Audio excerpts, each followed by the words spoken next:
we'll just overlook for that and we'll continue further in that. Okay, see here, the voltage regulation of synchronous generator, or it is also the alternator, it can be found by the different methods. That is, when it is a direct method of testing and indirect method of testing. Here the least it is of indirect method of testing. Okay, direct method of testing means we can connect the load directly to the alternator or synchronous generator, and then we increase the load and we'll see the change in the terminal voltage. What is the change in the terminal voltage? We'll observe that, and by that we can calculate the voltage regulation. Okay, so voltage regulation means what? It is the change in the terminal voltage from full load to the no load. Okay, so these are the methods. So we are going to see this. Okay, so voltage regulation of synchronous generator is the rise in voltage at terminal when load is reduced from full load to the zero. Okay, so we have to run the machine by means of the prime mover. Okay, so prime mover it is there, and that prime mover will run the machine at synchronous speed, because we need the voltage frequency, generated EMF's frequency, voltage or generated EMF frequency as 50 hertz. So for that constant frequency, we need to rotate the machine at constant speed, that is a synchronous speed. And synchronous speed we can calculate by the equation ns is equals to 120 f upon p. Okay, where ns is the synchronous speed, f is the frequency, and p is the number of poles. Okay, so from this calculation you can have the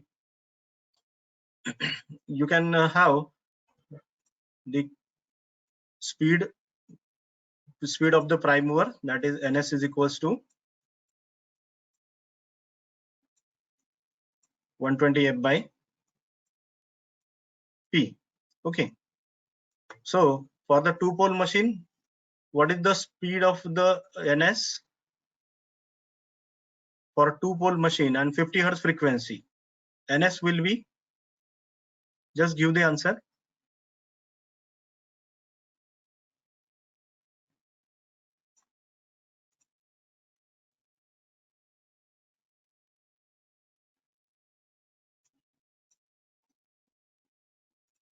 Ns will be, for a two pole machine, what is ns value? Synchronous speed, two pole and 50 hertz frequency, synchronous speed will be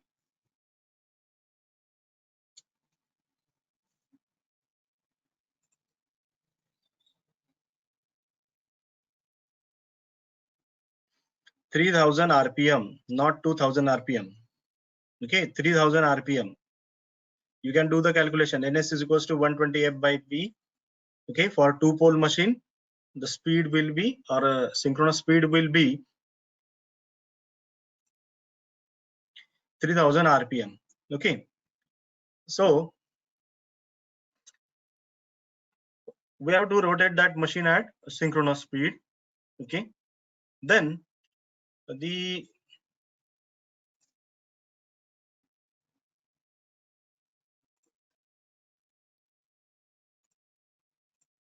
okay, so we have to apply the load on the machine. Okay, load on the machine, so that the speed, so that the machine will get loaded. When the machine will get loaded, its speed will try to decrease. Its speed will try to decrease, and we have to maintain the speed of the prime mover. Okay, maintain the speed of the machine, that is synchronous generator. Okay, by adjusting the speed of the prime mover. Okay, when the load it is applied, at that time there will be opposition to that speed, because loading it is there. Okay, so speed will try to decrease, but we have to maintain the synchronism. So for that we need to adjust the speed of the prime mover. Okay, so that its prime mover speed will be synchronous speed, and because of that mechanical coupling, the generator will rotate at synchronous speed. So it is maintaining the constant frequency, as 50 hertz. Okay, now you can see here, keeping the speed. See here the definition: voltage regulation of a synchronous generator is the rise in voltage at the terminal when load is reduced from full load to the zero. Okay, keeping this field current and speed as constant. Okay, so why this field current is to be kept constant?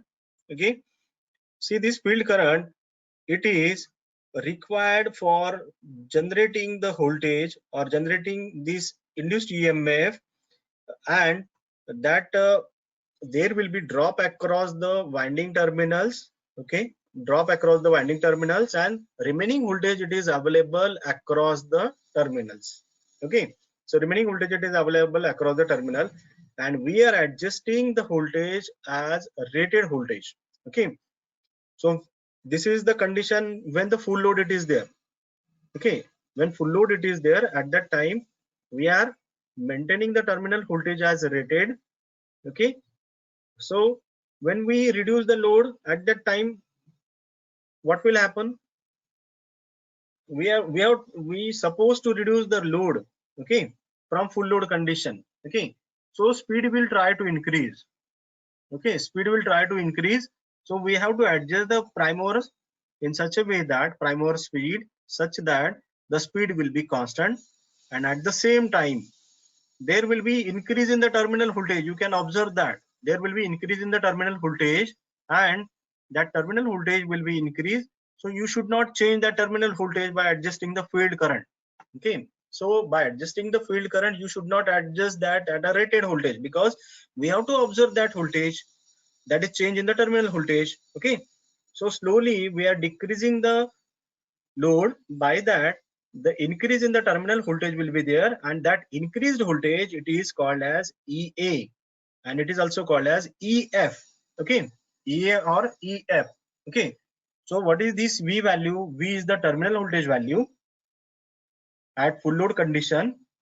Okay, this V means terminal voltage, and what is this EA? EA is the induced EMF. Okay, that is the change in the terminal voltage, what we are observing by changing the load. Okay, so initially we have to run the machine with synchronous RPM. Okay, synchronous speed, and uh, that speed will be constant, synchronous speed. Okay, and then we are applying the load, and by applying the full load, okay, full load means what? How we can see that the full load it is appearing? So we have to observe the current reading, current meters reading. Okay, so by observing the ammeter reading, we can observe that the machine is loaded. Okay, so once the machine will get loaded, okay, so we can observe that there is when we are loading the machine, we can observe that there is change in the speed. Okay, so we have to adjust the speed by varying the prime mover speed. Okay, so prime mover speed it should be kept as synchronous speed. Okay, by adjusting that we should keep it at the synchronous speed. Okay, so by reducing the load, we'll get the readings of at the terminals, and that reading they are noted as a EA. Okay, so these are very EA is varying. Okay, VT is fixed. Okay, so you have to calculate the regulation at different load conditions, that is full load condition, half load condition, or no load condition. Okay, so at different load condition you can observe that. Okay, so you will find that the regulation it is there. Okay, so this is the case when we are loading the machine with the actual load. Okay, this is the condition when we are loading the machine as actual. Okay, so we can load the machine with the resistive load, inductive load like this. Okay, so we'll observe that. Okay, so this is the case when we are performing the direct loading test on the machine. Okay, so voltage regulation it is found by the direct method of testing. But when we are observing the regulation by indirect methods. Okay, so at that time we have to run the machine. Okay, and it is indirect. In indirect methods, we are not loading the machine. Okay, we are not loading the machine. There are different methods. That methods they are state here. Okay, these are the methods. By these three methods we can observe the we can calculate the voltage regulation of an synchronous generator. Okay, and these three methods they are indirect method of testing, that is EMF method, MMF method, zero power factor method. These three methods they are indirect method of testing. Okay, this is for testing the regulation of an cylindrical rotor alternator. Okay,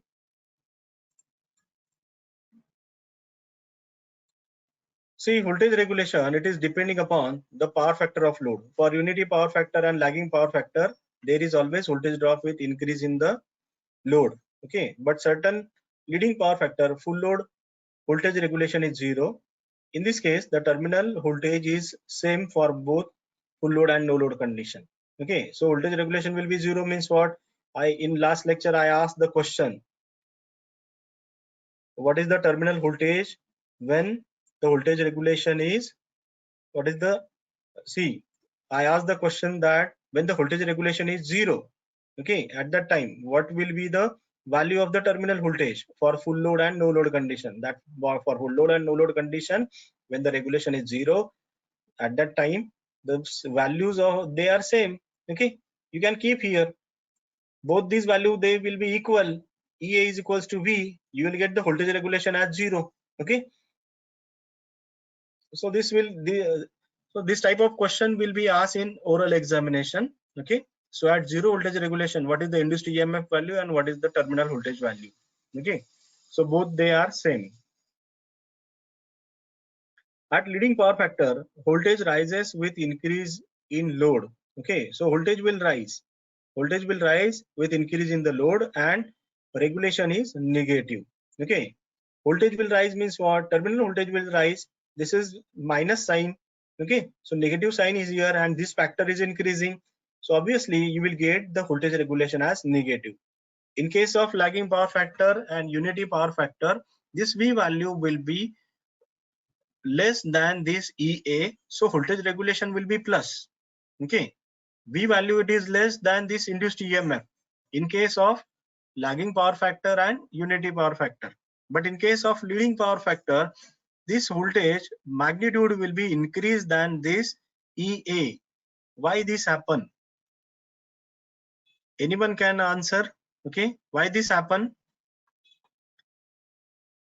How this is happening? For leading power factor condition, the voltage regulation it is negative. Voltage regulation will be negative as because there is increase in the terminal voltage. So why this is so?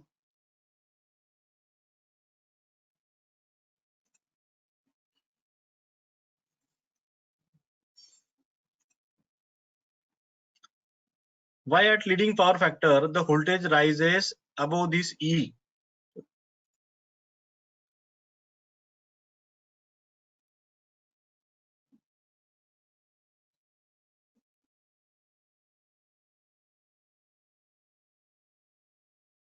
Anyone can answer? Why the voltage on leading power factor load it will be greater than the terminal voltage?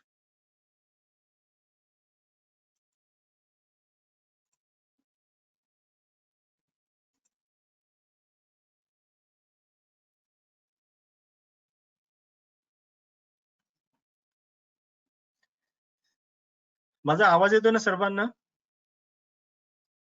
आवाज येतोय माझा?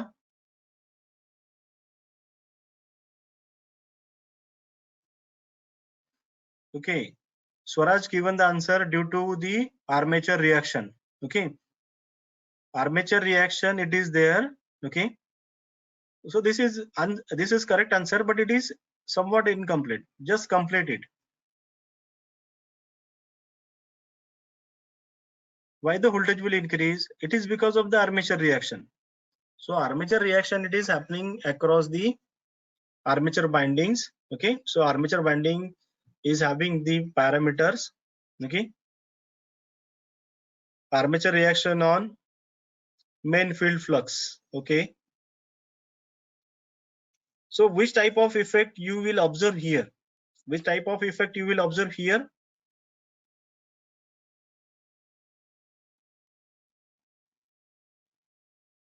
Yes, Swaraj given the correct answer. Due to magnetizing effect, the voltage will rise. Okay, Abhishek is also given the answer, correct answer, because of the magnetizing effect. Okay, so the terminal voltage will rise in case of the leading power factor. Okay, so just I stated before that the determination of voltage regulation. So we can find it by direct load test, indirect method of testing, direct loading test. In this, alternator is run at synchronous speed and its terminal voltage is adjusted to its value V. The load is varied until the armature until ammeter and wattmeter indicate the rated values at the given power factor. So we have to suppose we have to select the power factor condition. Okay, so it is selected by selecting the load. Okay, then the load is, see, we have to load the machine to the full load condition. Okay, so that this ammeter and wattmeter will indicate the rated values. Okay, then the load is removed, and when we are removing the load, as the load it is removed, the speed will try to increase, but by adjusting the speed of the prime mover, we have to maintain the speed. Okay, and field excitation are kept constant. So we'll observe that the voltage it is changing. So to add, we should not adjust that voltage as a constant. Okay, because we have to observe the change in the terminal voltage. So we should not change the field excitation. Okay, if you change the field excitation, then what will happen? You will not get the correct value of induced EMF. Okay, see here we have to adjust the load first of all. When the load is adjusted, when load it is connected across the armature winding, okay, across the alternator, so there will be, it requires some field excitation to maintain that voltage. Okay, then when we are removing the load at that time, we should not change the field excitation. Okay, because that is the field excitation which is required for generating the induced EMF, which is required to overcome the drop inside the winding and the rest of voltage it is available across the terminal. Okay, so VT we are getting at the terminal, then the drop inside the winding parameter. Okay, drop inside the winding parameter, it is happening over there. It is because of the armature current, and we are decreasing the load, we are decreasing the current. So current will be zero and drop across the winding, that is IA into RA, that is IA into XS drop, that is the resistive drop and reactance drop. That drop will be zero as IA magnitude is zero. Okay, so drop will be zero, and the voltage, that is the, what is the voltage available across the terminal, that will be the induced EMF, that is EA. Okay, that EA is recorded, or it is also called as EF. Some vector diagram you will find that it is written as EF. Okay, in some diagram it is written as EA. Okay, so EA and EF both are same. The voltage regulation found from percentage voltage regulation calculation. Okay, the method of direct loading is suitable only for the small generators, that is the alternators. Okay, of power rating less than a kVA. Okay, why this is so? Why the direct loading test it is performed on the small generators, that is in the kVA rating? Okay, because when we apply the full load, to the machine, at that time what happens? When we apply the full load to the machine, what will happen? So the huge power loss will be there, and so we have to test the regulation. We are testing the regulation in our laboratory. So what are the meters available? they will be of small capacity. Okay, and what is the machines available or supply available, that is rated, that is up to certain limits. Okay, we can increase the voltage, but we cannot go beyond certain loading condition. Okay, so we cannot test the machine of 1 megawatt or 1 MVA. Okay, 1 MVA machine we cannot test in our laboratory, because that is the limitation. Where we can test the machine of 5 kVA, 10 kVA, like this small rated machines we can test in our laboratory. In our laboratory we are having the 5 kVA generators. Okay, up to 5 kVA generators are available in our laboratory. Okay, and the voltage rating, it is only the 415 volt. That is the supply voltage. Okay, supply voltage, that is the 415. That is the distribution side voltage, it is available. So from that, the if we want to make the parallel connections with the supply mains, at that time we are connecting the generator, this type of generator, that is 415 volt generator, with the AC mains. Okay, so so the large capacity machine we cannot test. Okay, so if the large capacity machine we have to test, we need that large capacity meters. Okay, so in that case, the indirect method of testing, it is applied. Okay, so indirect method of testing, it is applied for the large capacity machines. Okay, at that time we just observe the short circuit condition. That short circuit condition is related with the full load current. Okay, so we at short circuit we can circulate the full load current with a reduced voltage. Okay, so voltage magnitude will be less, but the current will be circulated a high. Okay, so that indirect method we can observe that. Okay, so for indirect method, so from the indirect method we can test the large machines. Okay, like as written here, that is large alternators. Three indirect methods which are used to predetermine the voltage regulation of smooth cylindrical type of alternator. Okay, that is the synchronous impedance method. It is also called as EMF method, ampere turn method. Here it is MMF, not EMF. That is printing mistake is here. That is that ampere turn means MMF method. It is typing error. That is MMF method is there. It is also called as Rother's MMF methods. Rother's. Okay, Rother's MMF method. That scientist found that method. So it is that scientist name is given. That is a Rother's MMF method.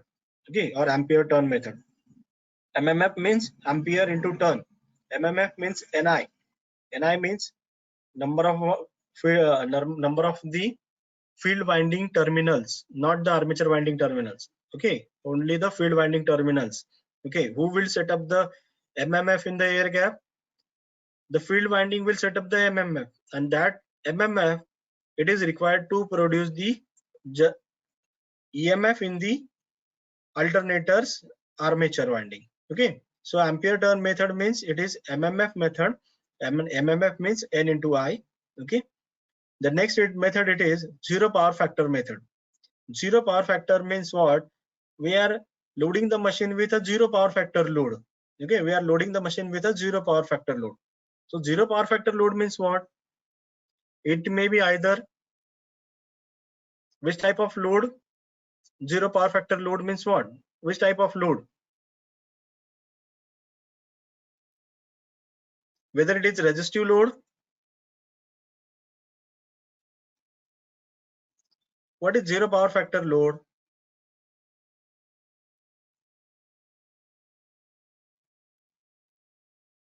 Whether zero power factor load means resistive load or inductive load or capacitive load.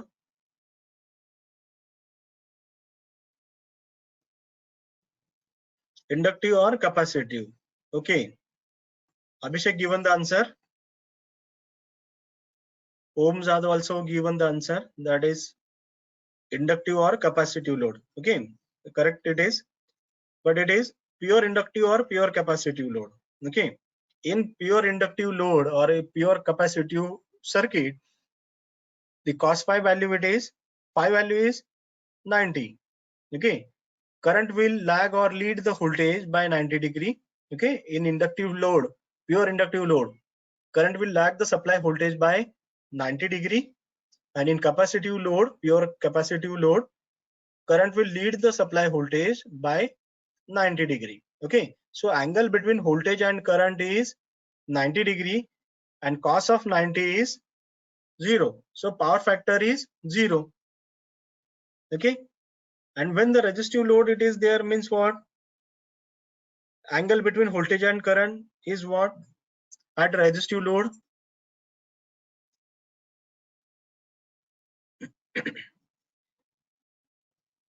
when resistive load is there, what is the angle between voltage and current? Pure resistive load,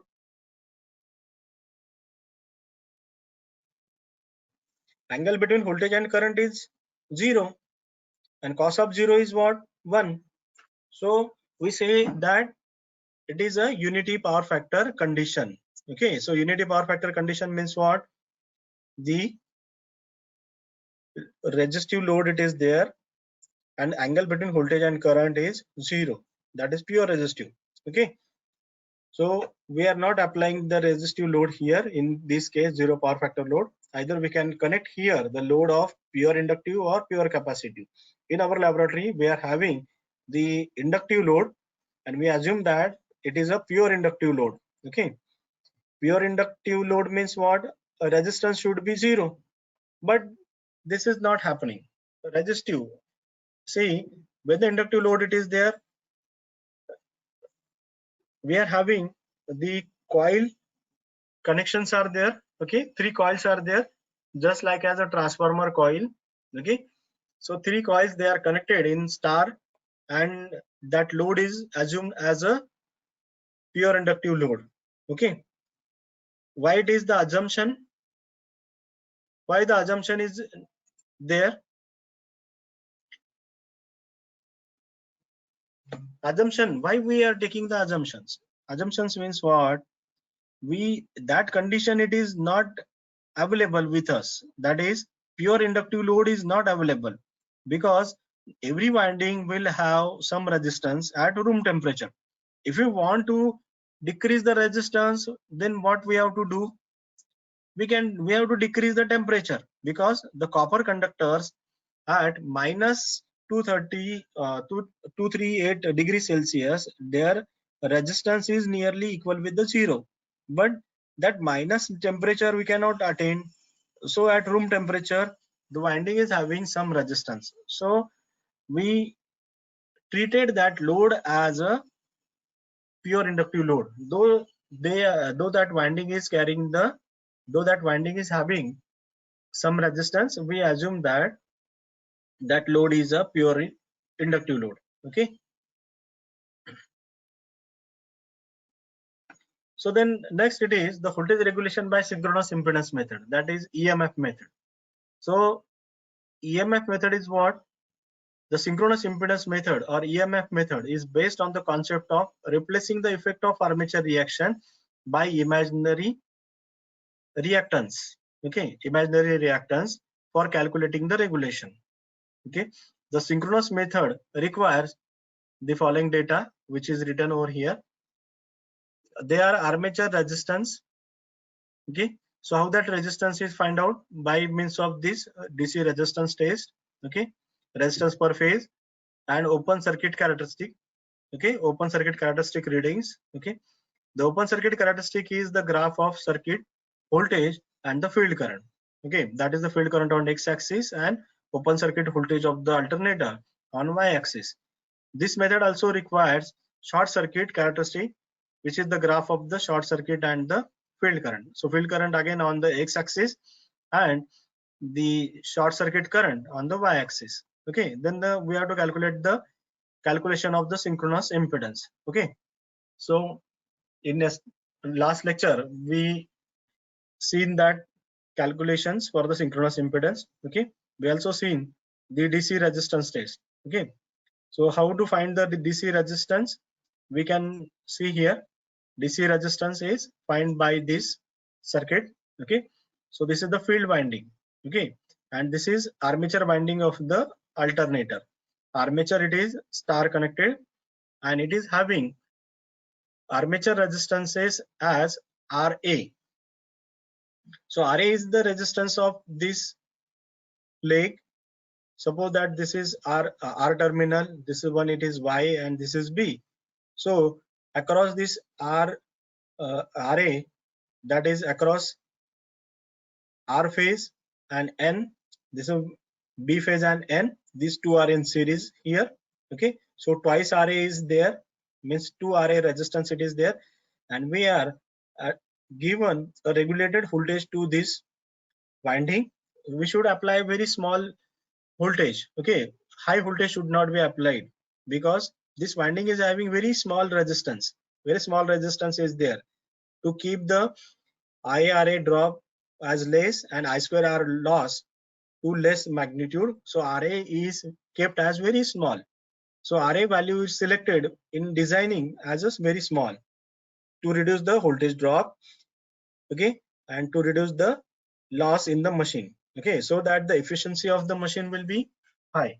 Okay, so RA is the crucial part to in the efficiency and voltage regulation.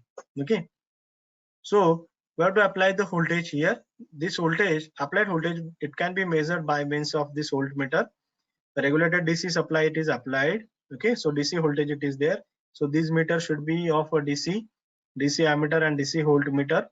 Okay, so this ammeter will, when we apply the voltage, this ammeter will indicate the reading. So get the division of this voltage divided by current, you will get the R. That R is not there, that is twice Ra. Divided by 2, you will get Ra magnitude. Okay, whatever the value of division of this voltage divided by current, that it is twice Ra. So divide that answer by 2, you will get Ra, the resistance per phase. And in all calculation, we need the resistance per phase only. Okay, resistance per phase, not the resistance of two winding. Okay, also the voltage of each phase, that is EPH, not the EL. Okay, so EPH we required for calculation. Okay, so it measures DC resistance between the each pair of terminal either by using the ammeter voltmeter method or by using the Wheatstone bridge. So Wheatstone bridge is also used for measuring the low resistance value. Okay, not a low, medium resistance. Low resistance means below 1 ohm resistance. Okay, Wheatstone bridge can measure the value of resistance from 1 to 100 ohm. Okay, so the average of 3 sets of resistance value, that is RT, is taken. Okay, how the average it is taken, we can apply the various voltages. Okay, so you will get the 3 voltmeter ammeter readings and get the average of that calculated value, so you will get the RT. Okay, so RT value you should take, okay, get it divided by 2, you will get the value of DC resistance per phase. Okay, so we need to convert it into the AC resistance because we applied here the DC. Okay, so because of the resistance in case of AC, that is larger than the DC resistance due to the skin effect. Okay, so skin effect it is there, and so therefore the effective AC resistance per phase is obtained by multiplying the DC resistance by a factor of 1.2 to 1.75 depending upon that size of the machine. Okay, so typical value for the calculation we can take it as a 1.25. Okay, so we have to multiply that with the 1.25, what is the value of the RA, and that effect resistance we are taking as a RA. Okay, suppose the armature resistance is having 2 ohm by this calculation, so 2 into 1.25. Okay, so that value we should take. Okay, for synchronous generator, the voltage V it is EA minus IA into ZS. Okay, what is this ZS? ZS is the RA plus JXS. Okay, RA is the resistance of the armature winding per phase. Okay, or armature resistance per phase, RA per phase. Okay, or resistance of one phase winding. Then XS, it is the reactance of the winding it is per phase also. Okay, so for calculating the synchronous impedance, ZS is measured, and then the value of EA or EF is calculated. Okay, from this EA or EF it is calculated. Okay, so what is the EA value from this? EA is equals to V plus ZS into IA, or EA is equals to V or VT, VT plus IA into RA plus J times IA into XS. Okay, so this, by this calculation we will get the value of EA. Okay, so for calculation of voltage regulation we must need these two values, that is EA value and V value. Okay, V value is the terminal voltage, that V value will be constant, that is the rated terminal voltage, and EA value will be generated EMF value. Okay, so that generated EMF value EA, it can be calculated from OC and SC test. Okay, so how OC and SC test? OC and SC test will give us the calculation of this ZS value. Okay, calculation of ZS value or calculation of XS. Okay, then we can have the induced EMF value, and from the difference of that induced EMF and V will get the voltage regulation. Okay, from the value of EA and EF and V, the voltage regulation is calculated. Okay, as stated in the previous slide. So open circuit test we have to perform. Okay, for this synchronous impedance method. So this is the procedure. We already seen this procedure when we discussed the open circuit test and short circuit test. Okay, then next it is the short circuit test. Okay, so short circuit test, it can be performed by shorting the alternator's armature winding. Okay, and ammeter it is connected in series with one phase or three phases. You can observe that if the well designed machine is there, okay, if a well designed machine is there, then these three windings will be carry the same current. These three windings will carry the same current, that is IA current in all the three winding, it will be same. Okay, if the windings they are not means the machine is not well designed, means either resistance of any phase winding is changed, at that time this current will not be same. Okay, so this current will not be same. Okay, the machine should be a well designed machine, and the winding should be equally distributed. Okay, equally distributed. Slot size selected, it should be a proper.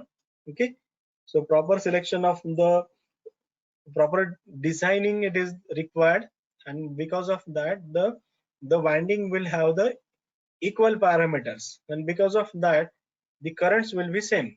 If you are seeing that these three current they are different from each other, then we can say that the machine is not well designed. Okay, so this is the procedure for the short circuit test.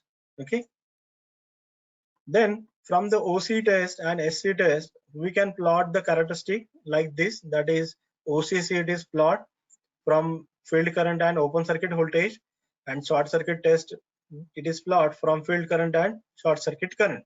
Okay, so in last lecture we seen how to plot this characteristic by selecting the scale for the current and voltages. Okay, then we can calculate the synchronous impedance, that is ZS magnitude, it is calculated from this. Okay, if we observe, if we assume that RA magnitude is 0, if we assume that the RA magnitude is 0, then XS is equals to this AB upon AC. XS is means what? Synchronous impedance, sorry, synchronous reactance. Okay, ZS is synchronous impedance, and synchronous impedance ZS is equals to RA plus JXS. When RA is neglected or it is 0, then ZS is equals to XS. Okay, so from this we can calculate the XS. Okay, if RA is 0. Okay,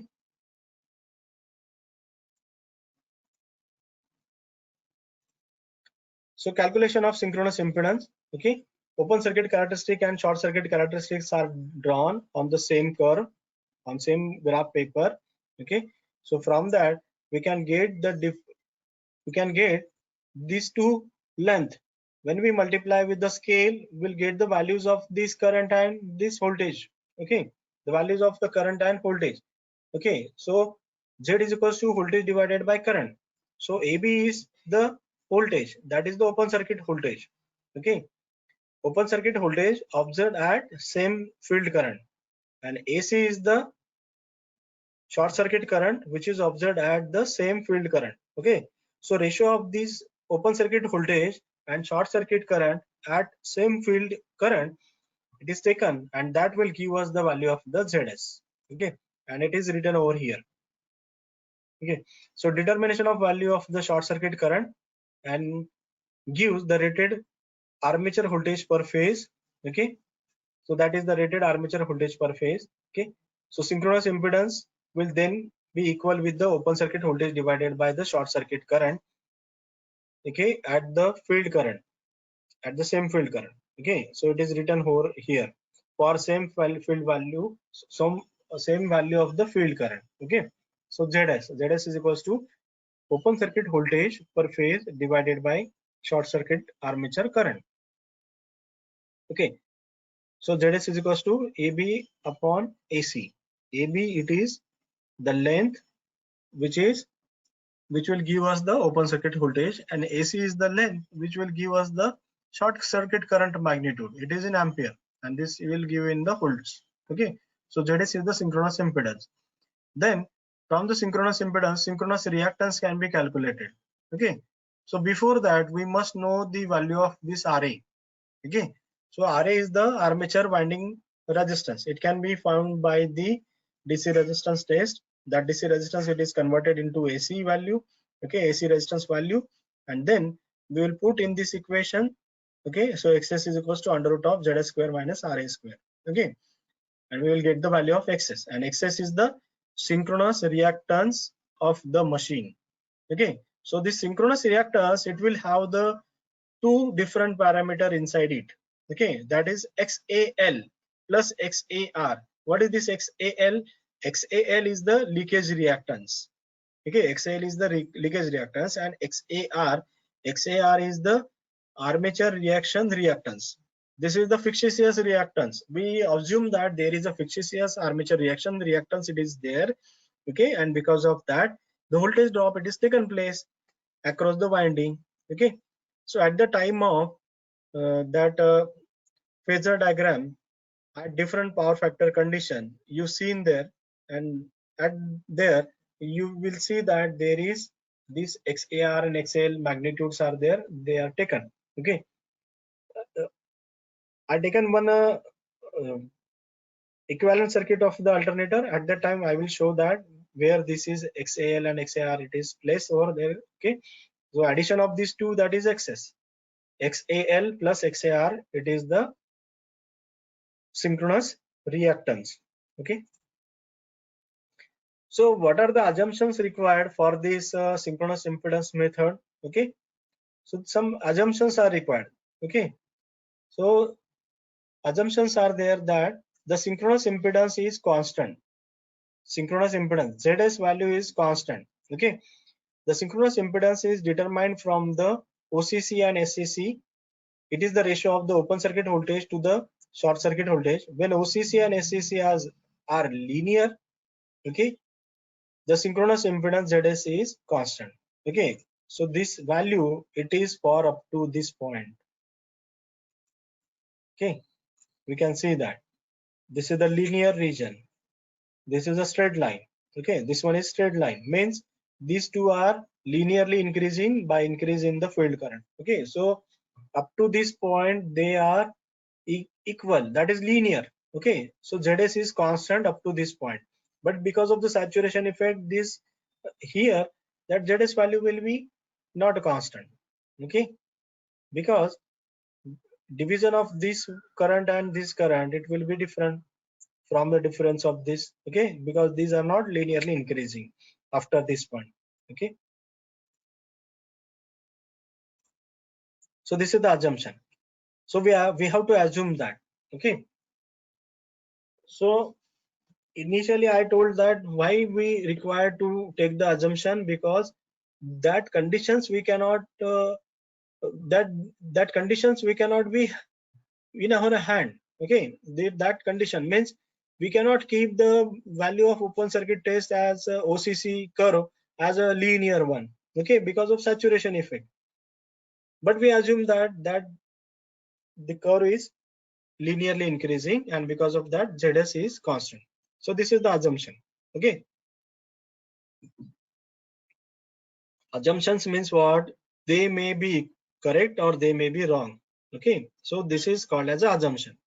Okay, or if it is the correct value, then we can say that this is the correct value. There is no requirement of assumption. Okay, assumption is not required at that time. Okay, so flux second assumption is that flux under test condition is same as that under the load condition. Okay, flux under the test condition. Okay, means when we are performing the open circuit test and short circuit test, and the when performing the load direct loading test, at that time, because of the loading condition, the flux will be different, but we assume that the flux is constant, because we have to, because see the description is given here that it is assumed that at a given value of the field current always produce the same flux. This assumption introduces considerable error. Okay, why the considerable error is there? When the armature is short circuited, the current in the armature lag the generated voltage by almost 90°, and hence armature reaction is almost completely demagnetizing.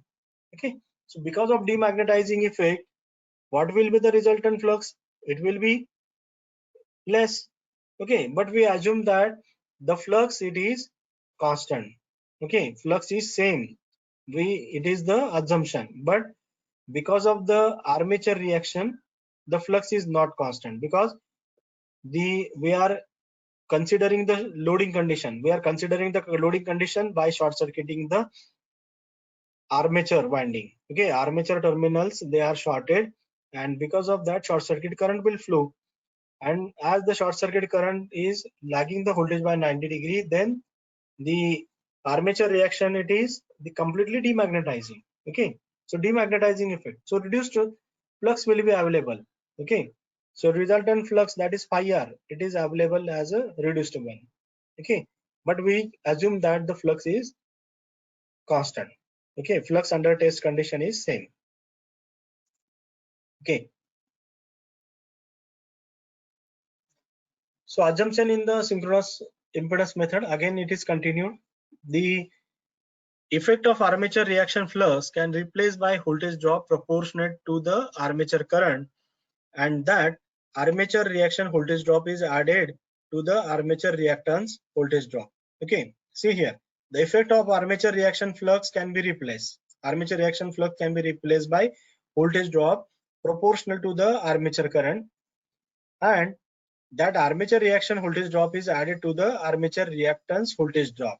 Okay, then next it is magnetic reluctance to the armature flux is constant regardless of the power factor.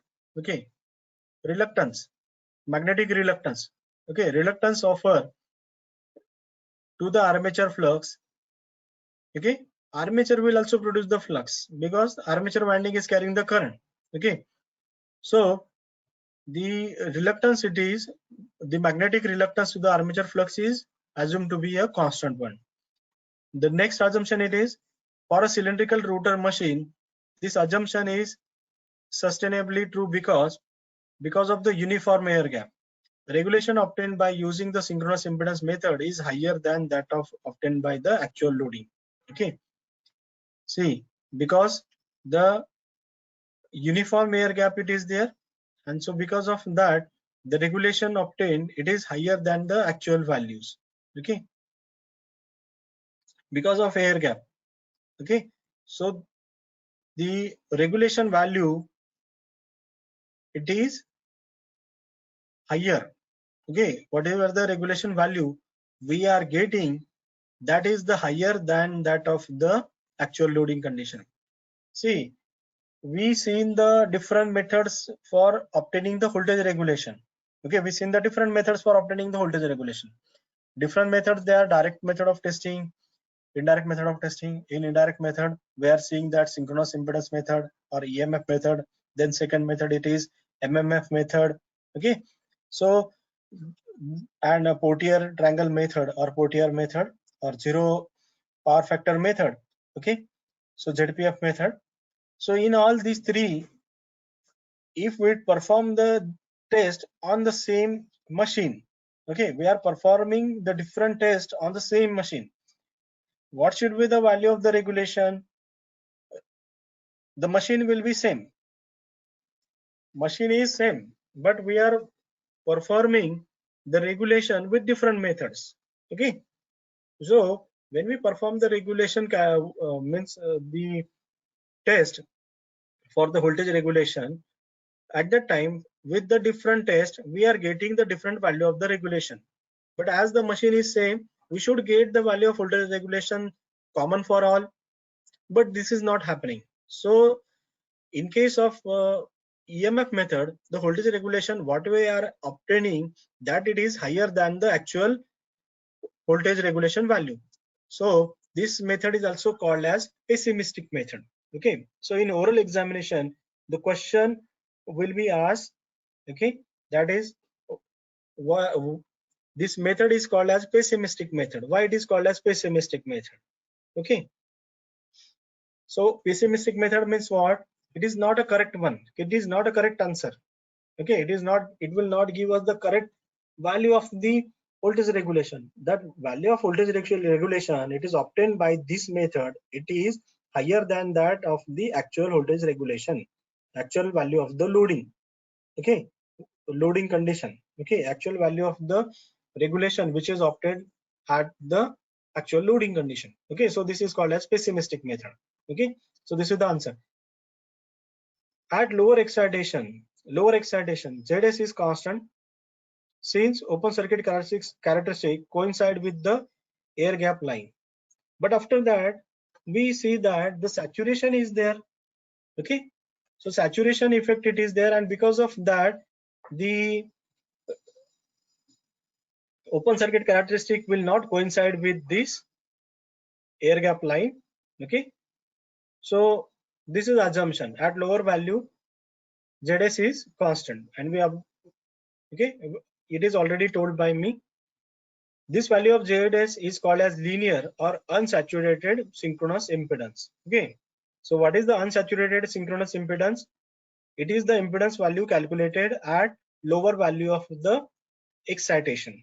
Okay, however, with increasing excitation, the effect of saturation is to decrease the ZS, and the values beyond the linear part of the open circuit are called as saturated value of the synchronous impedance. Okay, so this is called as saturated values. Okay, we'll stop here today.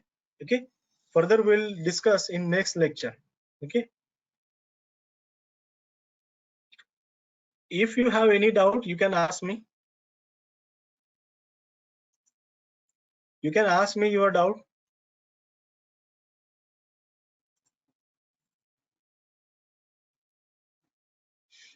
Okay, I will stop here.